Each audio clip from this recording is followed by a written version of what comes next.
Alors, est-ce que l'on peut modifier le microbiote intestinal à l'aide de prébiotiques et quel est son impact sur le poids corporel? Donc c'est la deuxième partie qui va être plus courte, je vous rassure. L'hypothèse que l'on a travaillée au laboratoire maintenant depuis de nombreuses années est une hypothèse générale. Est-ce que l'on peut éduquer ou utiliser l'intestin pour traiter le diabète de type 2 et l'obésité?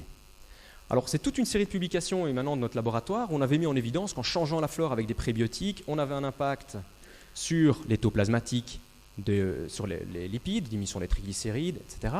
On diminue l'accumulation de graisse dans le foie, on diminue la masse adipeuse, et chaque fois, toutes ces expériences ont mis en évidence une diminution de la prise alimentaire.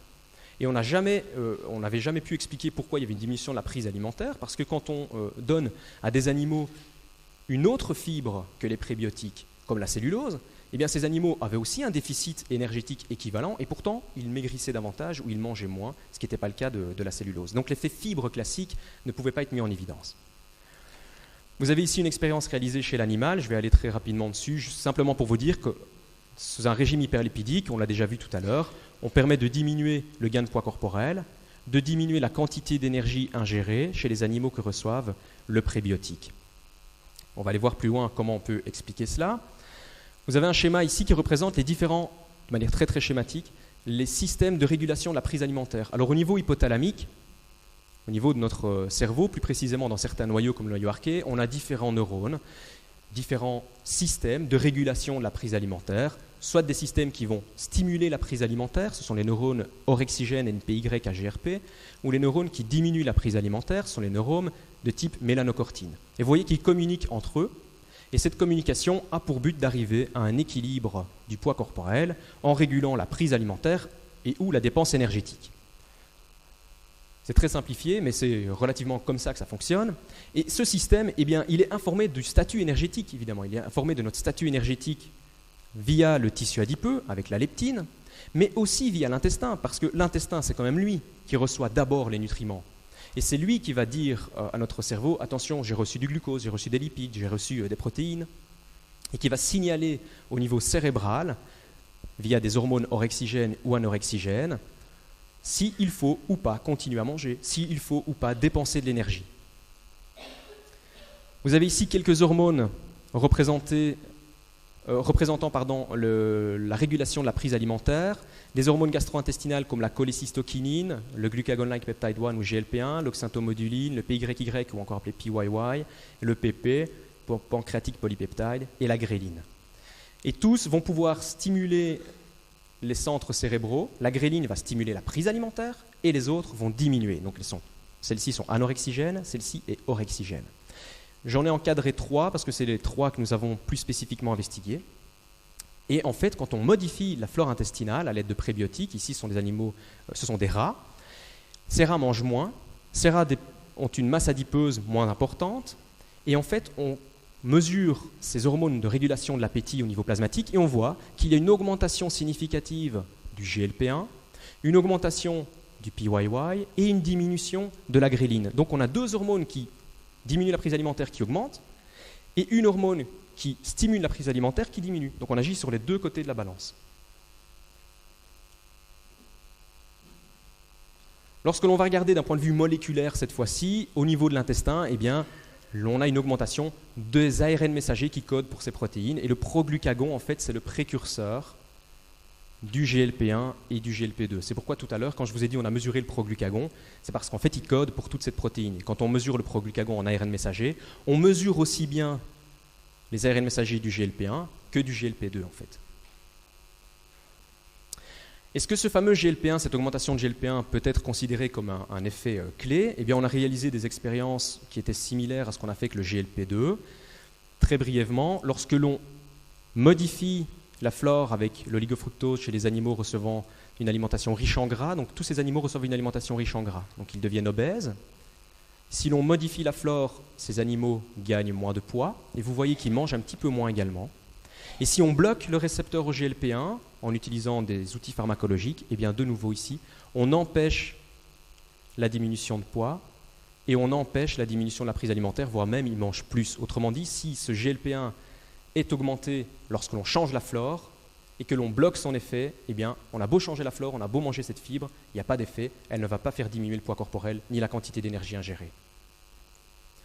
Tous ces effets sont reproduits et associés aussi à l'homéostasie du glucose et à l'insulinorésistance. Je ne vais pas revenir dessus pour vous noyer avec ça, simplement pour vous dire que ça a des impacts physiologiques également sur l'homéostasie du glucose. Qu'en est-il chez l'homme ? Eh bien, chez l'homme, on sait depuis longtemps que les prébiotiques peuvent changer la flore intestinale.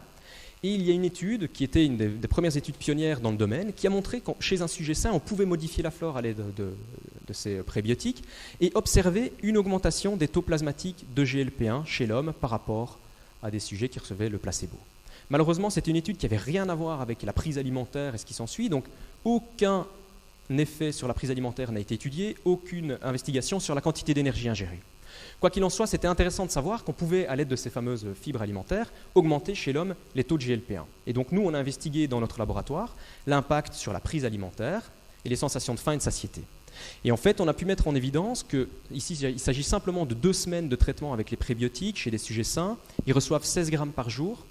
Et ces 16 grammes par jour sont suffisants pour augmenter la satiété au petit déjeuner et au repas du soir, par rapport au moment où ils reçoivent les dextrine maltose. Donc il s'agit d'un crossover. Ce sont les mêmes sujets qui ont eu 2 semaines un placebo, 2 semaines le produit prébiotique. Donc on peut, chez l'homme, modifier les sensations de faim et de satiété simplement en donnant cette fibre alimentaire. Et on avait également observé une diminution de la quantité d'énergie ingérée, modeste, 10%, mais 10% tous les jours pendant plusieurs semaines, ça peut avoir un impact nettement plus important. Dernièrement, c'est une étude, ici sont des données qui ne sont pas encore publiées, qui ont été soumises pour publication. On a voulu aller vérifier si cet effet de diminution de la prise alimentaire avait un impact avait une relation avec la flore intestinale, avait une relation avec des hormones de régulation de l'appétit.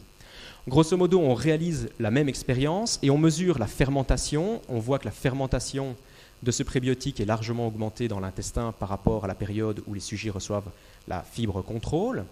Donc il y a bien une activité de la flore intestinale qui est mise en évidence suite à l'ingestion des prébiotiques.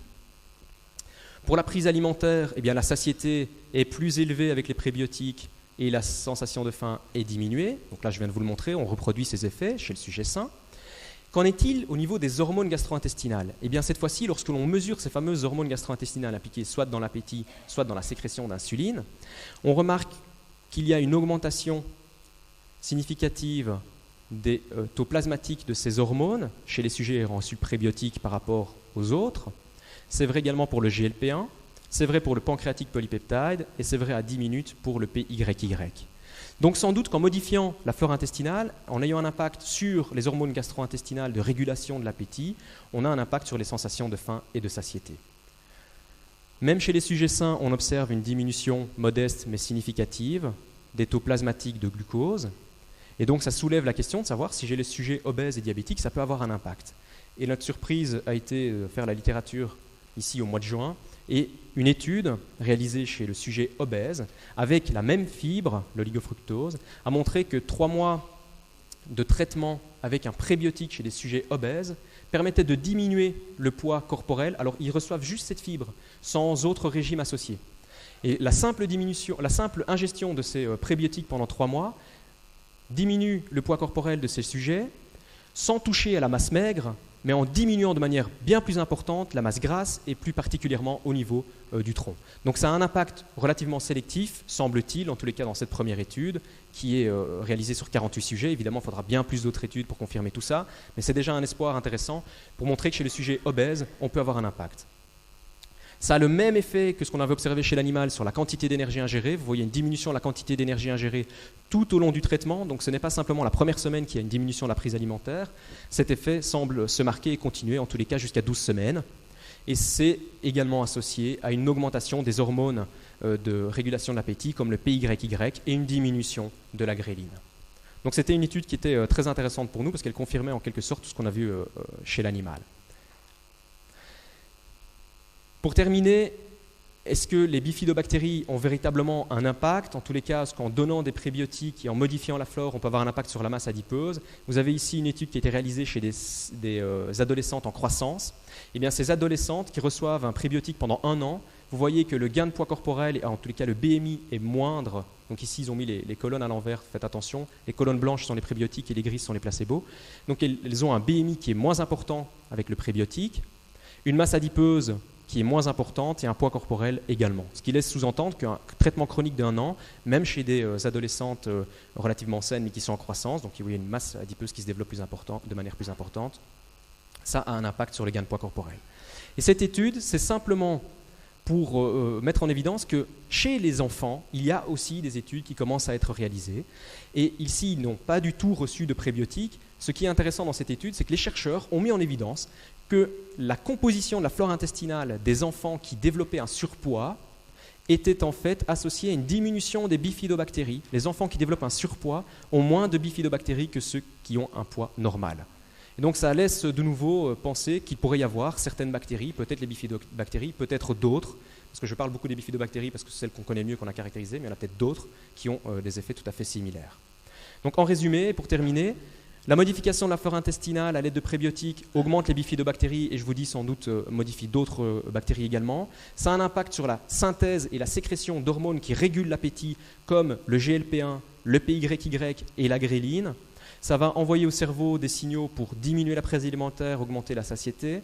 Ça va entraîner une diminution de la masse adipeuse et des impacts positifs sur les désordres métaboliques associés à l'obésité, comme la stéatose, la sensibilité à l'insuline, etc.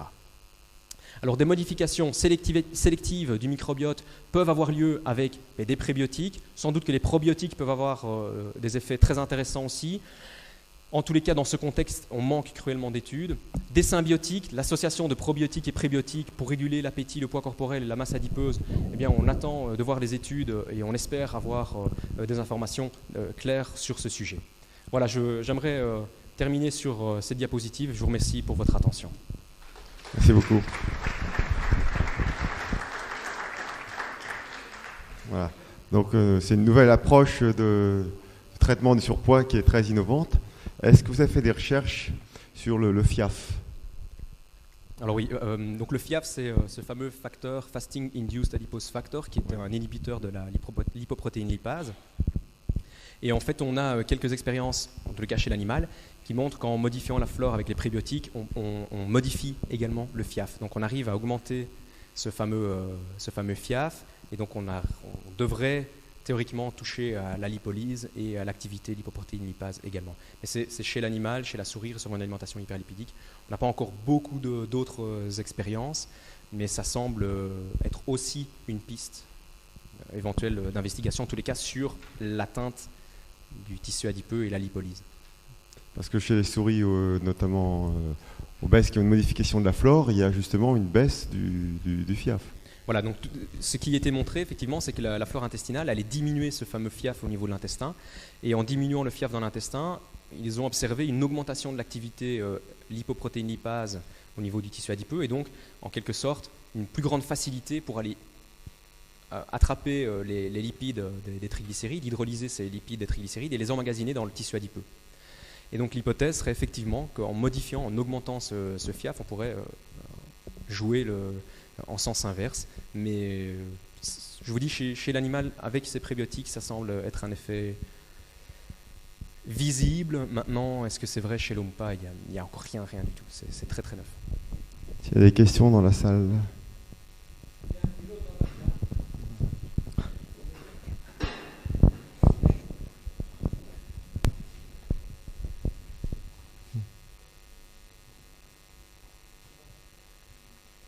Non.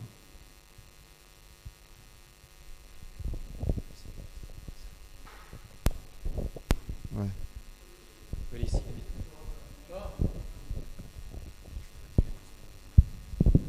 Je viens que vous avez parlé donc de la flore bactérienne, endogène de Veillon, et que sans cette flore, on ne peut pas vivre. En tous les cas, les animaux sans flore vivent.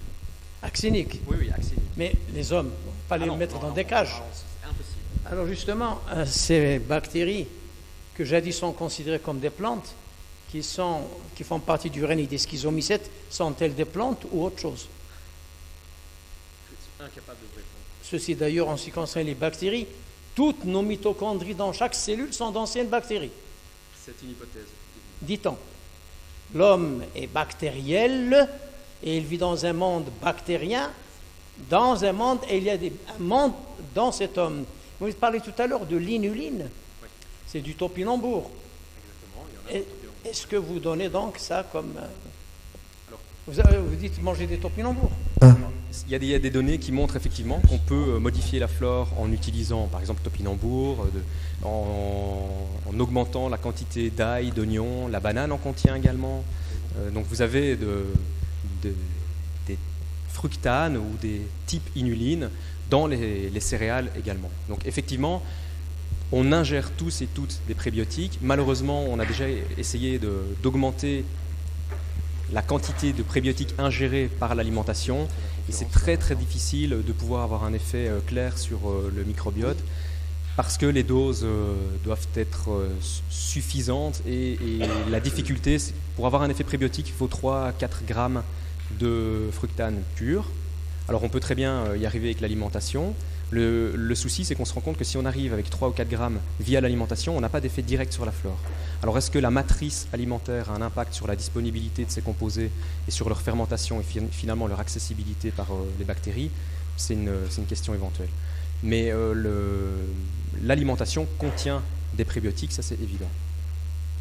Vous avez parlé de Bifidobacterium species, il n'y a pas Bifidobacterium bifidus qu'on vend déjà? Alors pour tout ce que je vous ai présenté, j'ai chaque fois mis Bifidobacterium subspecies pour la simple et bonne raison que plusieurs bifidobactéries sont modifiées par les prébiotiques. Vous avez les classiques Bifidobacterium longum, infantis et tous ceux qu'on connaît classiquement.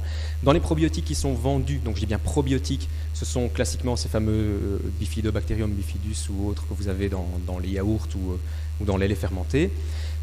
On n'a pas encore d'expérience claire pour montrer que la modification de la flore à l'aide de probiotiques est suffisante pour le poids corporel. Pour l'inflammation, c'est clair. En ingérant ces probiotiques, il y a une modification de l'immunité, de l'inflammation, de la réponse immunitaire qui est bien caractérisée, ce qui me laisse penser, et c'est peut-être un tort, on n'a encore jamais fait les expériences comme telles, que l'association de probiotiques et de prébiotiques pourrait avoir un impact très intéressant en jouant justement sur ces deux systèmes et ces deux balances. Merci.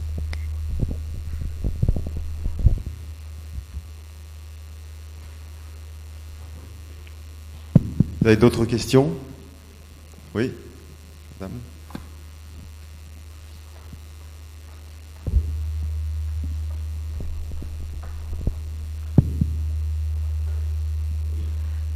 J'aimerais donc savoir qu'est-ce que vous pensez de la germination des graines. Est-ce que ça peut remplacer les pré-probiotiques?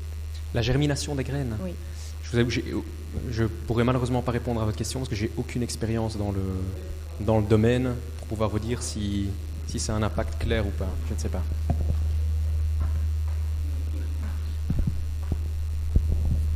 La germination des graines provoque dans les graines des choses qui n'existaient pas auparavant. Par exemple, la germination des graines de blé provoque, après cette germination, une importante concentration en magnésium et d'autres éléments qui ne figurent pas dans les graines non germées. Et dans ces graines non germées, l'embryon, quand il germe, il y a un rayonnement électromagnétique autour de l'embryon qui n'existait pas avant la germination. Donc, si vous prenez du blé, vous le mettez dans l'eau, attendez que ça germe, vous voyez le cotylédon, le premier, vous l'avez pu, vous mangez ça cru ou non, ce sont des éléments dynamogènes, ce sont des bains de jouvence. Le blé germé. Qu'est-ce que ça va faire à la flore intestinale? Refaire une flore intestinale. Non, le blé germé ne va pas refaire une flore. Nous l'avons en nous, presque dès la naissance. Il ne va pas. On peut modifier la flore, mais pas une flore qui est partie avec les antibiotiques. Quand on prenait des antibiotiques à large spectre, ça tue la flore intestinale. Ça, c'est dangereux. Il faut la refaire. Mais le blé germé ne va pas le refaire. Une dernière question. Est-ce que les probiotiques type bifidobactéries apporter des bifidobactéries, est-ce que ça peut modifier la répartition de la flore? La répartition de la flore. Oui, en fait, il y a plusieurs études qui montrent quand on consomme des probiotiques par voie, soit, je vais dire, entre guillemets naturelle avec les yaourts, les ce ou alors avec des gélules, quoi qu'il en soit, apporter des bactéries dans l'intestin peut avoir un impact sur la flore environnante. Ce qu'il faut bien savoir, c'est pour continuer sur la même remarque, c'est qu'il est très difficile d'aller modifier la flore de manière profonde parce qu'elle est ancrée, il y a des niches de bactéries qui sont là, qui ont toujours été là et on ne comprend pas encore très bien pourquoi on n'arrive pas à toutes les éliminer et à les remplacer.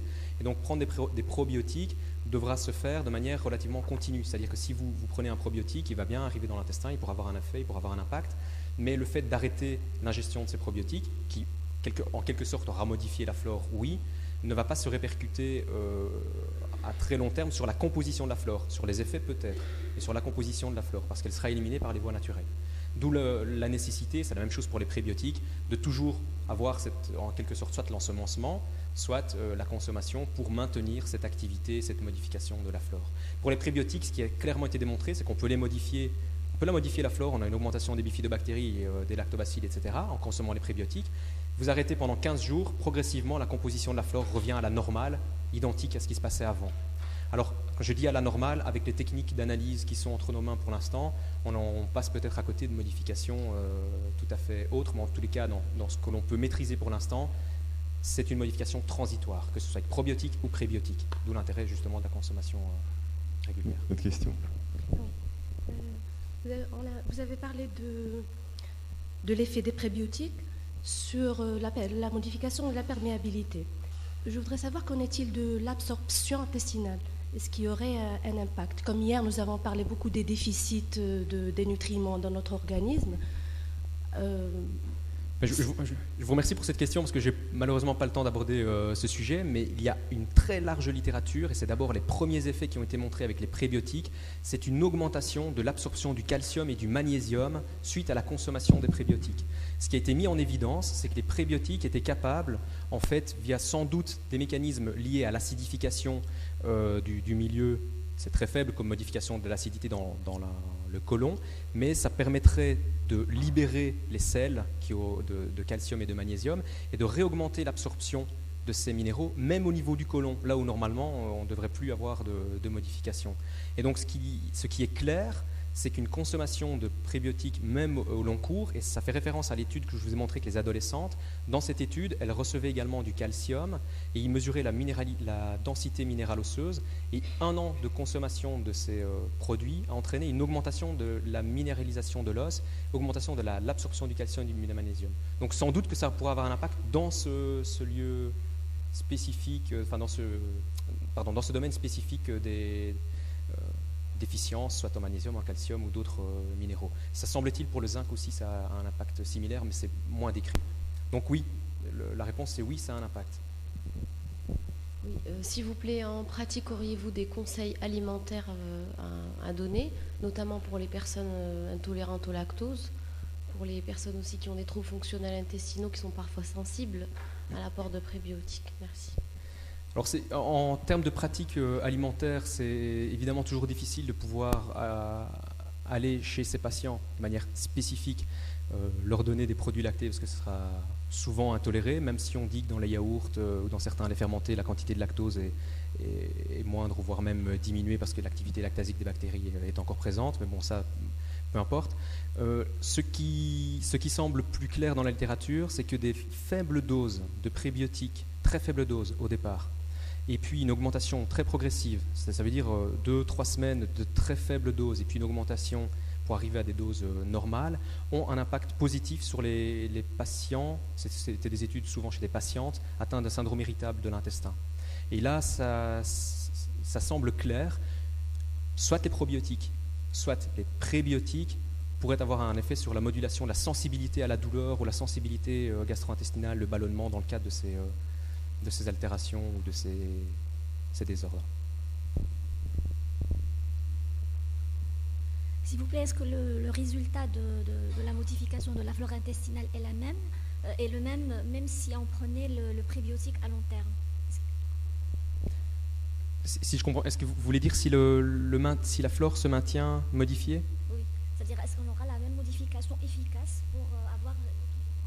Oui, alors si vous prenez un prébiotique à long terme, et là on a des études qui se sont réalisées sur plus d'1 an, la modification du microbiote semble être similaire, que ce soit juste 2 semaines après le début du prébiotique ou même 1 an après, pour autant qu'il soit continuellement pris.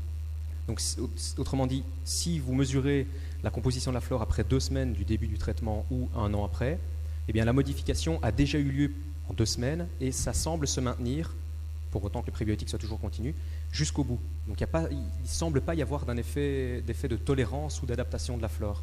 Parce que justement, la flore et les bactéries étant en continuel renouvellement, elles vivent, elles meurent, etc., vous avez entre guillemets, peut-être cet avantage. Voilà. Encore une autre question. Qu'est-ce que vous avez utilisé comme type de prébiotique dans les études? Parce que j'ai vu Synergicine 1 ou les oligofructoses. Et est-ce qu'il y a eu différentes tailles de molécules utilisées? Alors on a des expériences réalisées avec des prébiotiques de type inuline. Donc ça veut dire oligofructose, inuline elle-même ou le mélange des deux. C'est un mélange qui est commercial vendu par Orafti, qui est le Synergy One, qui est un mélange d'inuline et d'oligofructose. Vous avez donc en fait pour les oligofructoses ce que l'on appelle les short chain. Donc ce sont des petites unités. Vous avez de 2, 4 à 5 unités fructose qui sont liées entre elles en moyenne. Pour l'inuline, c'est bien plus. Vous allez jusqu'à 50, 60 unités de fructose liées entre elles. Et lorsque l'on mélange les deux, évidemment, on a aussi bien des chaînes courtes que des chaînes longues. On a des expériences qui montrent avec d'autres prébiotiques aussi, comme des arabinoxylants, qui ne sont pas du tout des fructoses, mais qui sont plutôt des glucoses, voire d'autres molécules associées, qu'on peut observer des effets tout à fait similaires.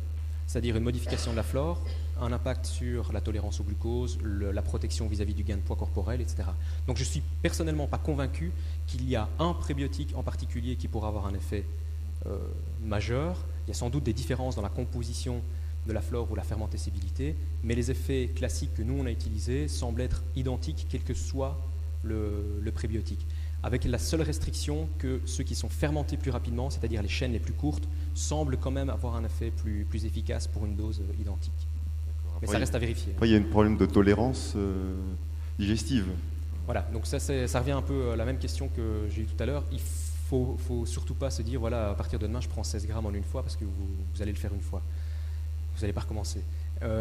Il faut que la flore, petit à petit, s'adapte et que cette sensation de ballonnement, de borborigme, etc., s'adapte petit à petit aussi. Donc en général, on conseille, quand on fait nos études chez l'homme, de prendre 5 grammes d'abord par jour, et puis d'augmenter la dose à 10 grammes, et puis pour finalement prendre les 2 fois 8 grammes par jour. Et la tolérance semble être très bonne au bout de 10 jours de traitement. Les 3 premiers jours, tout le monde s'en plaint. Où tout le monde va dire ouais, je sens que ça travaille. Il n'y a pas spécialement de diarrhée ou pas spécialement d'arrêt du traitement pour autant, mais il faut une adaptation progressive.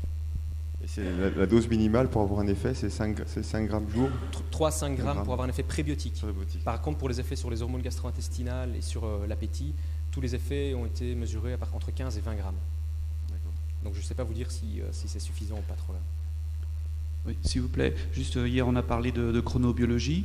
Pour cette prise de probiotiques, est-ce qu'il y a un moment optimal qui est recommandé dans la journée par rapport au repas notamment? J'ai malheureusement pas de réponse. Tout ce que je peux vous dire, c'est que toutes les études qui ont été réalisées, en général, ont été réalisées avec une prise le matin et une prise le soir. Une prise le matin, parce que le temps que le produit soit fermenté, ça a en général son impact milieu d'après-midi ou en soir. Et nous, on a vu ces effets sur la prise alimentaire comme telle.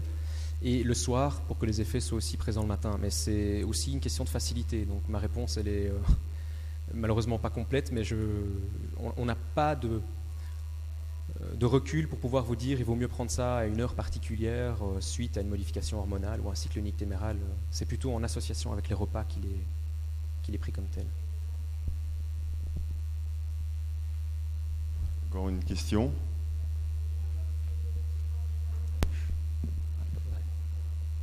Vous voulez le micro? J'ai une petite question, puis je vous le passe.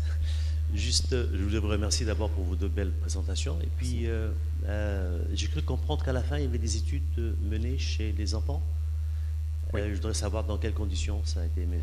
Alors, chez les enfants, c'est des études qui ont été menées soit avec des probiotiques, soit avec des prébiotiques. Les études menées avec les probiotiques se font même chez la mère, chez la femme enceinte, pour vérifier l'impact de la modification de la flore sur le développement de l'enfant et sur sa tolérance par la suite à l'alimentation, aux allergènes, etc. Et ce qui a été démontré, c'est que par exemple les probiotiques chez les enfants en bas âge permettaient de réduire le développement d'allergies ou d'asthme ou de dermatite atopique, etc. Donc on augmente une certaine tolérance vis-à-vis du monde extérieur, et donc là c'est toute la théorie hygiéniste qui dit si on n'est pas assez en contact avec des bactéries, la tolérance ne peut pas se faire de manière correcte, etc.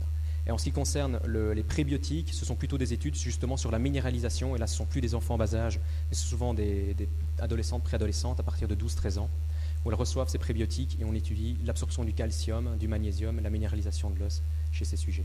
Mais il y a beaucoup d'études qui sont en cours actuellement, ça commence seulement vraiment à être en boom scientifique, si je puis dire. La flore, c'est donc génétiquement déterminé. Donc quand on a la malchance d'avoir une mauvaise répartition, dirons, des différents microbiotes, si je comprends bien, il faut prendre un apport à vie. Parce que dès qu'on arrête le traitement, tout revient comme c'était avant. Alors, juste deux remarques. La flore, quand vous dites que la flore est génétiquement modifiée, génétiquement déterminée, c'est vrai et c'est faux.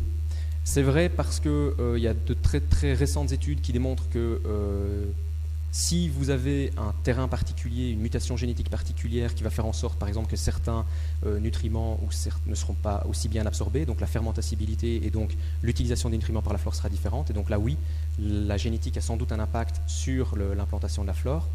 Mais c'est avant tout l'environnement dans lequel vous naissez qui va conditionner l'ensemencement de la flore. C'est-à-dire la maman est d'abord la première à donner la flore à l'enfant par l'accouchement par voie naturelle, et la contamination par les voies naturelles va permettre à l'enfant de s'ensemencer, et les premiers aliments, évidemment. Alors c'est très difficile de pouvoir modifier actuellement une flore au long terme. La seule chose qui est possible, c'est effectivement un traitement récurrent. Donc continuellement prendre les probiotiques ou prébiotiques montre que c'est le seul moyen de maintenir cet effet au long terme. J'ajouterais que la flore de l'enfant qui est nourri au lait artificiel n'est pas du tout la même que l'enfant qui est nourri au lait maternel. Absolument. Donc dans le lait maternel, il y a justement des prébiotiques. C'est là-dessus, c'est la première fois qu'on a mis en évidence les prébiotiques, c'est dans le lait maternel. Il y a tous ces galacto-oligosaccharides, choligosaccharides, qui sont justement des puissants bifidogènes qui vont promouvoir la prolifération des bifidobactéries.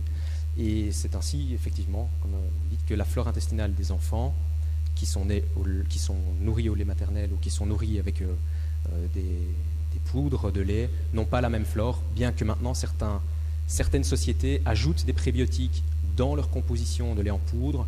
Et récemment, j'ai vu une étude qui montre qu'il n'y a plus, en tout cas avec un des produits en particulier, plus de différence détectable comme telle de composition de la flore d'enfants ayant reçu le sein maternel exclusivement ou ce lait amélioré avec des prébiotiques. Je voudrais parler maintenant de l'inversion de la chronobiologie chez certaines personnes. La pittoresque observation de Guérin sur les prostituées de Cochinchine a fait que ces femmes qui travaillent toute la nuit et qui roupillent tout le jour, elles ont une inversion de la chronobiologie. Chez elles, par exemple, quand elles font des filarioses, au lieu de les piquer à midi, on les pique à minuit. Et les filaires sont là à minuit. Et chez d'autres personnes normales, c'est à midi, pour la filaire de Bancroft. Et elles ont même pour les corticoïdes, beaucoup de corticoïdes la nuit et peu dans la journée, grâce à l'état de veille et à l'état de sommeil.